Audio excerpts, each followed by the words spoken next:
Prezados amigos, hoje é uma data muito especial para nós que fazemos este programa. No dia 9 de março de 2013, Diálogo Espírita ia ao ar pela primeira vez.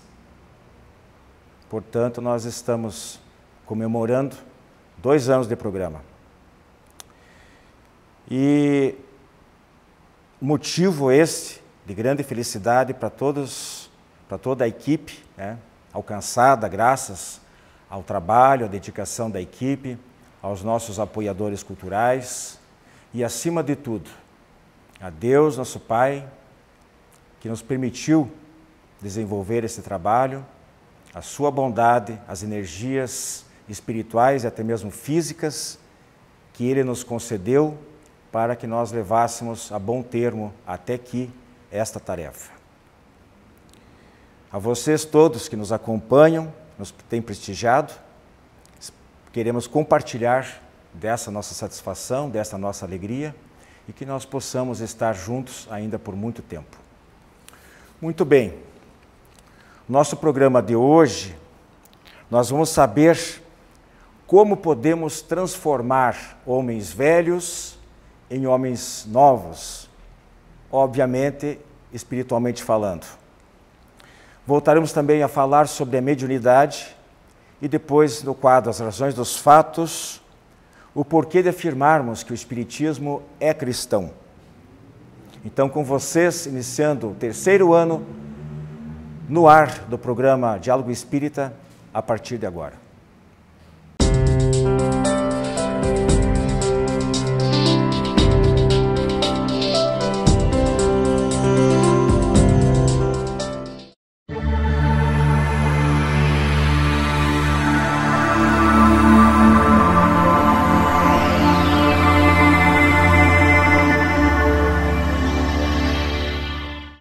Prezados irmãos, prezados amigos, nós estamos aqui mais uma vez, na presença da Rose Heidmann e do Carlos Augusto Parchen, para mais um Diálogo Espírita. E no nosso tema livre de hoje, nós vamos ver um pouquinho dessa história do como é possível um homem velho se tornar novo. E às vezes nós sabemos que existem homens novos, homens e mulheres, evidentemente, novos e que já são velhos.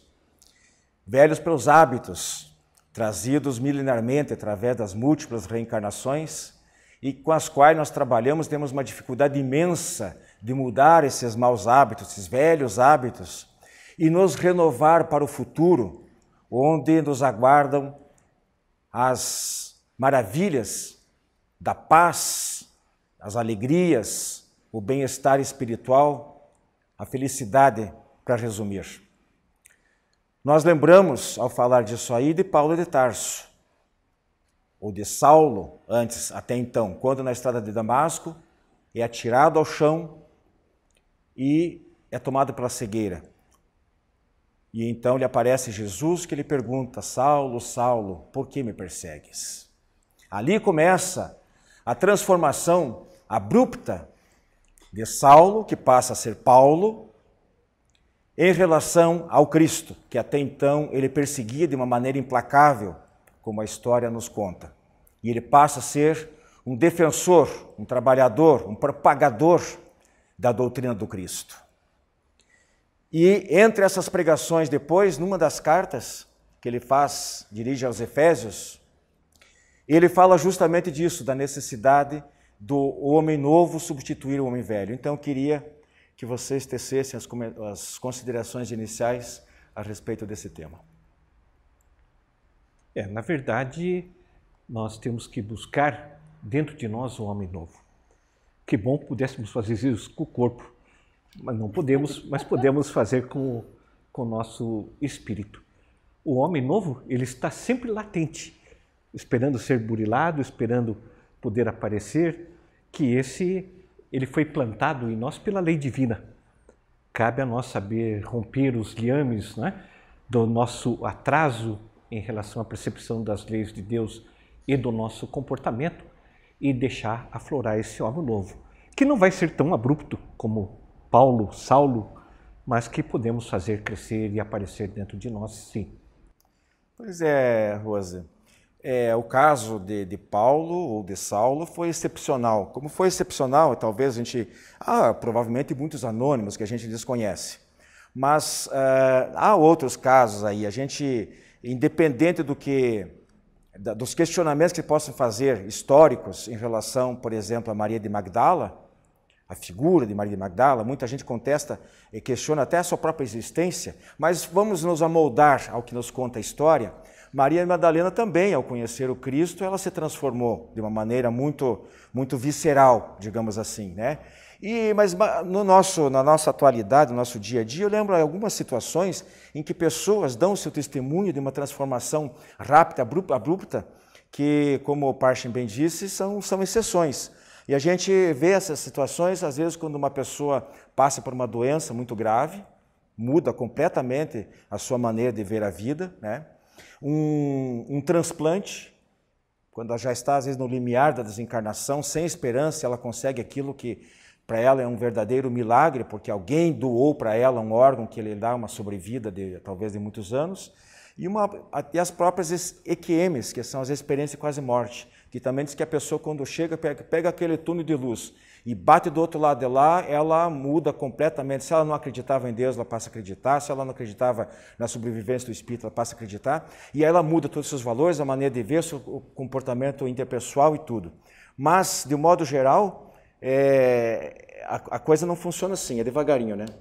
Dizem os nossos historiadores espirituais que mesmo Paulo de Tarso levou uns anos se preparando após o encontro com Jesus.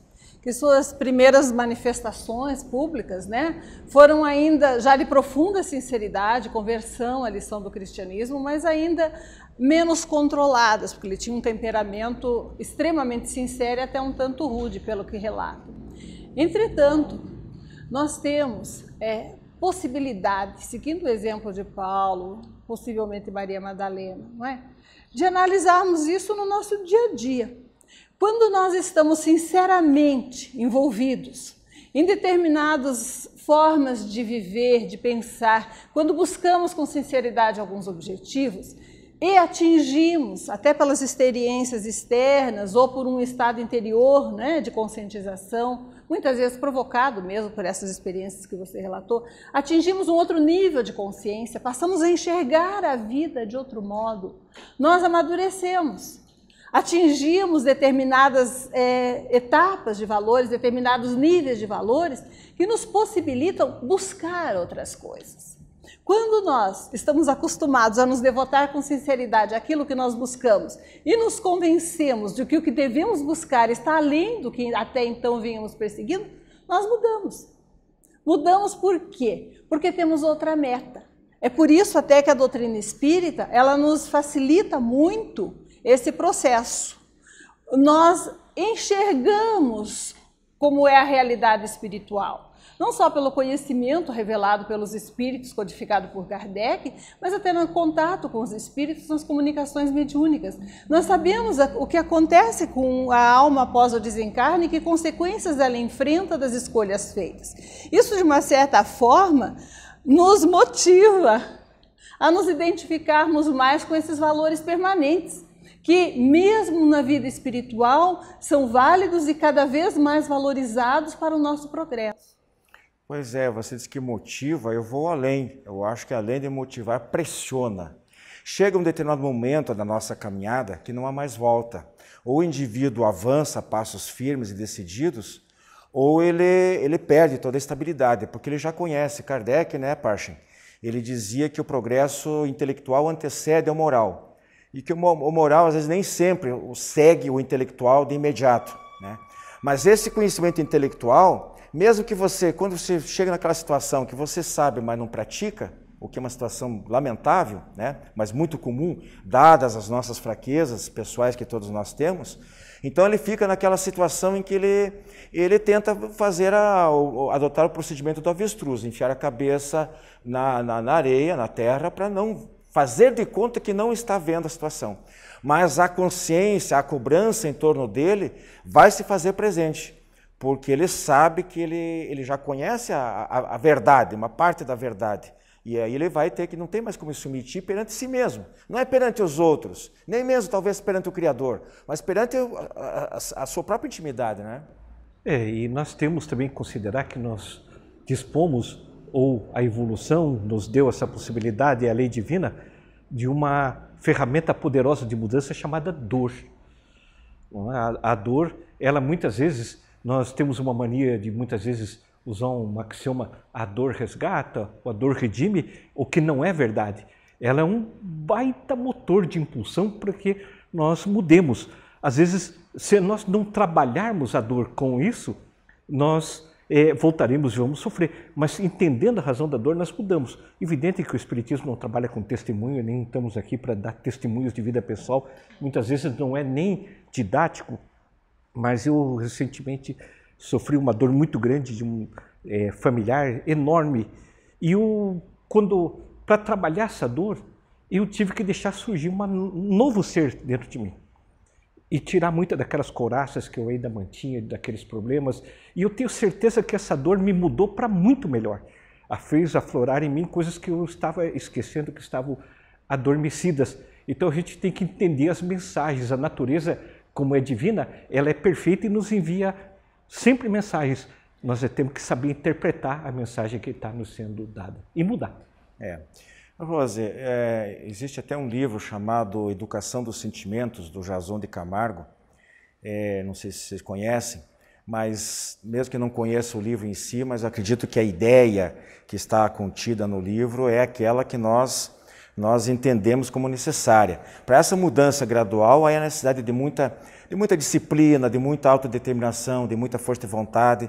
E esse conhecimento intelectual prévio da vida após a morte, da lei de causa e efeito, da justiça divina, essa coisa toda cria um todo que vai nos impulsionando para frente e passa por essa educação de sentimentos, né? Porque senão não há como, se não controlar suas emoções, como é que você vai racionalizar as coisas? Você vai enfrentar esse tipo de dor, né? Realmente, acredito nisso, pelo menos. O que nós podemos lembrar a respeito disso? Lembra que Jesus nos disse? Felizes daqueles que não viram e mesmo assim creram. Muitas pessoas, elas são por sua natureza, por sua índole, por progressos anteriores espirituais boas.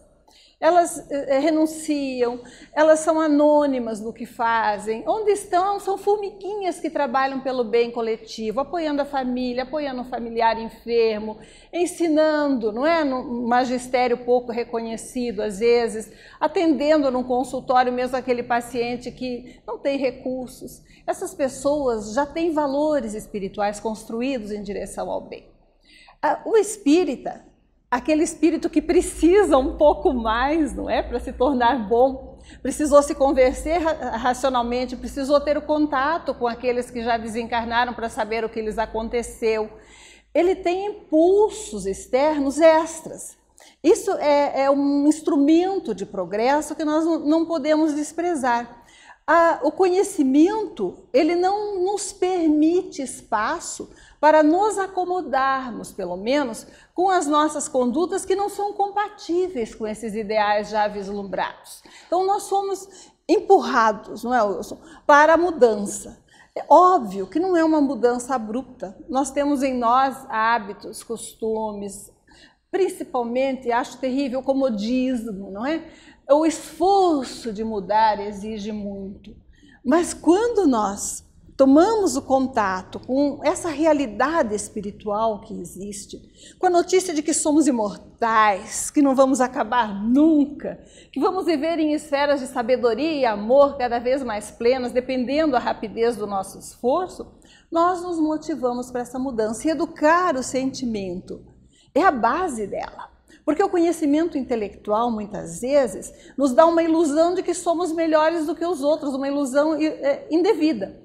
E quando nós usamos essa experiência adquirida, essas informações obtidas, para educarmos o nosso sentimento, para que nos tornemos mais fraternais, mais simples, menos julgadores, mais compreensivos, nós evoluímos. Não só fazemos jus ao conhecimento recebido, mas somos mais felizes, porque nos desprendemos, não é, daquela couraça externa, daquela necessidade de provar que estamos certos, que temos razão. E com isso, automaticamente a nossa vida é mais plena. Fica bem verdadeira aquela mensagem de Jesus também. O fardo é leve, o jugo é suave. Quando nós nos despreendemos da necessidade de agradar, mas nos conscientizamos da nossa função no mundo. O Kardec tem uma frase extraordinária, né, que ele diz assim: reconhece-se o verdadeiro espírita pela sua transformação e pelos esforços que faz no combate às suas más tendências. Isso, que todos temos, né? Que todos temos, e muitas, até porque, e eu vou aproveitar antes de você comentar, já comento as duas coisas juntas, porque também se fala muito no meio espírita que é quem mais se aplica muito a nós, a palavra de Jesus, aquele que mais se der, mais lhe será cobrado. E o espírita está nessa jogada, ele sabe não porque simplesmente alguém revelou, disse, tentou enfiar a goela abaixo, aquela convicção, não, ele sabe porque ele estudou bastante, ele fez um autodescobrimento e se convenceu dessa verdade. Então ele faz, quando ele erra de teimoso, né, de teimoso, e o grau a gravidade da falta dele é muito pior do que daquele que não sabia, né, parceiro? É verdade. Kardec destacava o esforço e o conhecimento é fundamental. A quem muito foi dado, muito será pedido. Isso vale na questão intelectual também. E eu lembrava aqui, eu acho que eu já citei isso num outro programa, uma frase do Ney Albach, né? Um grande pedagogo, um expositor espírita. Ele tem uma frase antológica. Ele diz assim, que se o malandro soubesse como é bom ser bom, seria bom só de malandragem. Realmente. Rosa, só para fechar, nós temos alguns segundinhos, bem rapidinho. E essa história que Jesus falou que a carne é fraca, então tem muita gente que põe a culpa na carne e se omite. Como é que é? A tendência nossa, né, é buscar o prazer imediato. Mas todos nós somos criados para a busca da alegria, do prazer pleno. É da natureza humana. O que nós precisamos é transcender esses prazeres, vemos aqueles que realmente acrescentam a nossa construção de espíritos imortais. Nesse sentido, podemos ter tentações, podemos ter dificuldades que a própria vida na Terra nos traz. Mas se nós tivermos a nossa mente, não é, ligada a esse ideal superior, a carne é fraca nada. O espírito é que não usa a força que tem. Exatamente. A matéria ela tem as suas limitações. Jesus lá quando disse isso aí, é porque os discípulos estavam cansados, fatigados, com fome no meio do Ele estava com medo, né? Ele sabia que ia ser supliciado.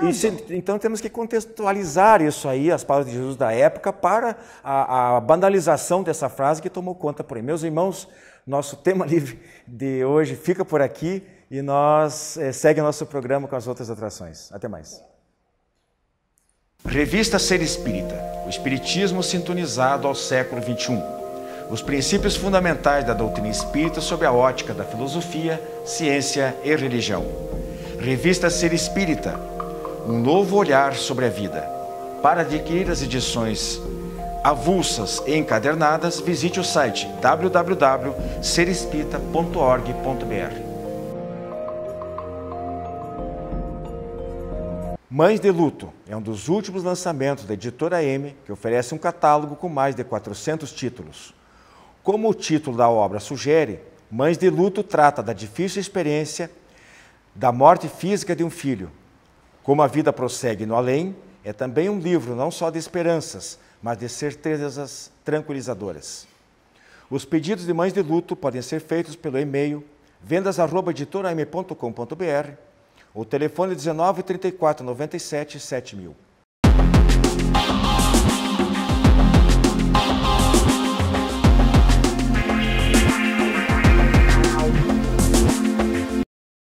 Olá, no Espiritismo Responde de hoje, nós temos o envio de uma questão sobre a mediunidade. Nos perguntam o que é a mediunidade, como é que nós podemos saber se somos médiuns.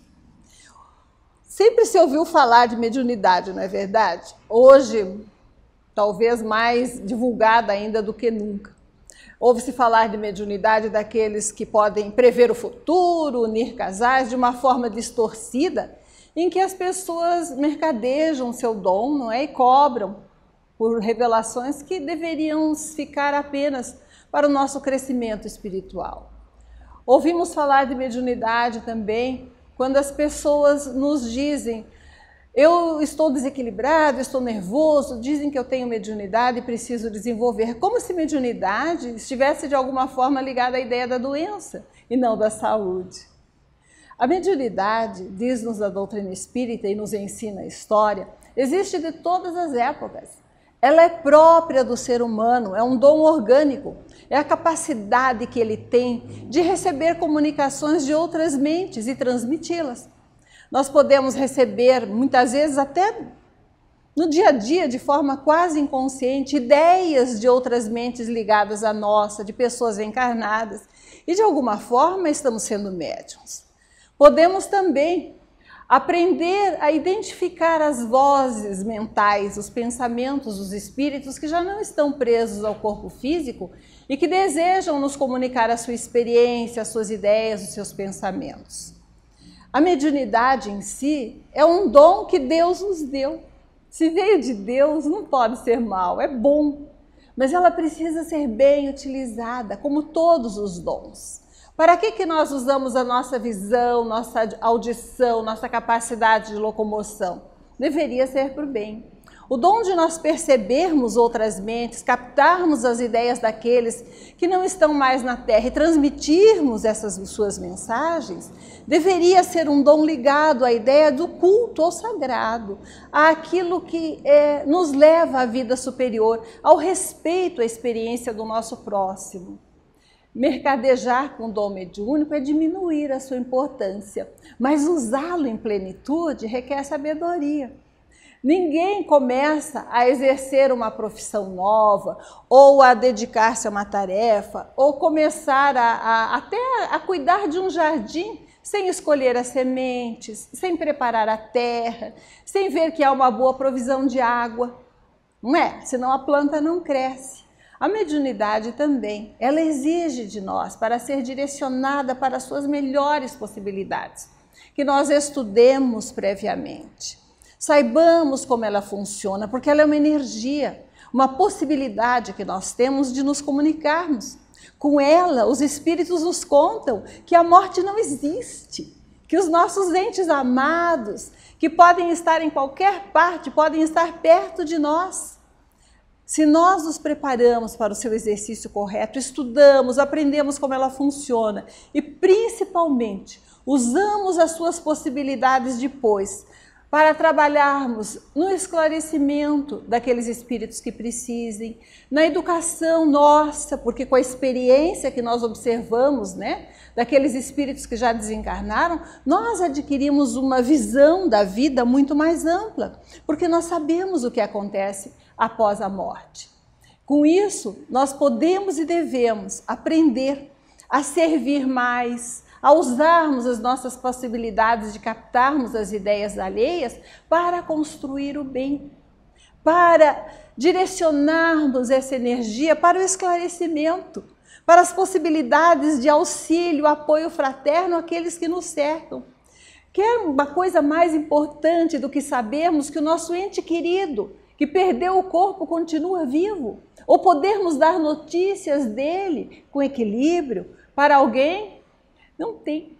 Sabermos que a morte não existe, temos a capacidade em nós educada, disciplinada, desenvolvida, jamais ligada a qualquer tipo de retribuição, seja monetária, seja em lisonja, seja em posição pessoal. Sabemos que essa possibilidade existe e usá-la para o bem é um dom sagrado, uma responsabilidade, um encargo de que certamente Deus nos pede contas.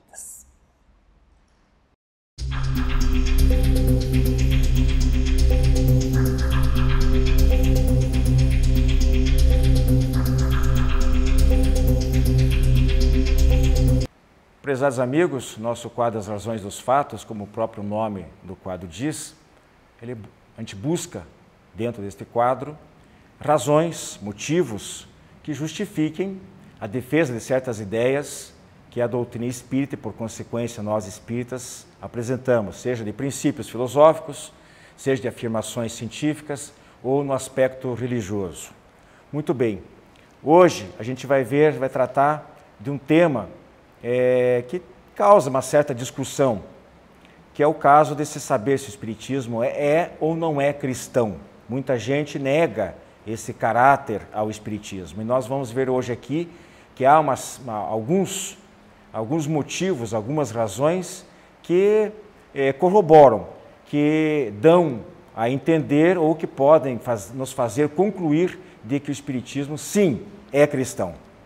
Duas das obras básicas de Allan Kardec, o Evangelho segundo o Espiritismo e a Gênese, tratam da vida e da obra de Jesus. A primeira delas, o Evangelho, mais voltado para os ensinamentos morais de Jesus.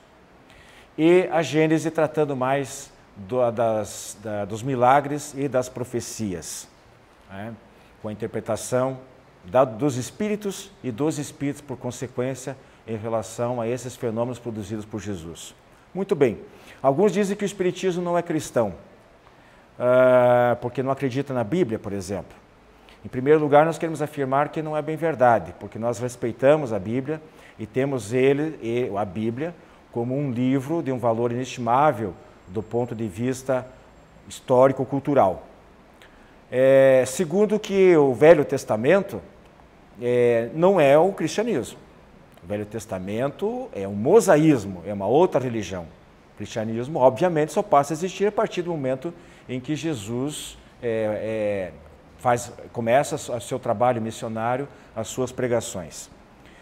Também negam o caráter do Espiritismo cristão, porque alguns anos atrás houve uma reunião de líderes de diversas religiões e que eles determinaram, né, num consenso de que quem não acreditasse na virgindade de Jesus, de Maria, no caso do nascimento de Jesus, quem não admitisse a divindade de Jesus como parte de Deus, uma parte integrante de Deus, a Santíssima Trindade, né? E de que ele morreu na cruz e ressuscitou com um corpo físico, então não podia ser cristão. Ora, não é um decreto humano que vai determinar quem pode ou não pode seguir Jesus, né?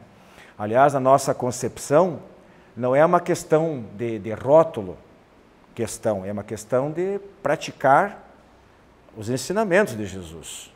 É isso que torna um cristão e talvez outro não, né?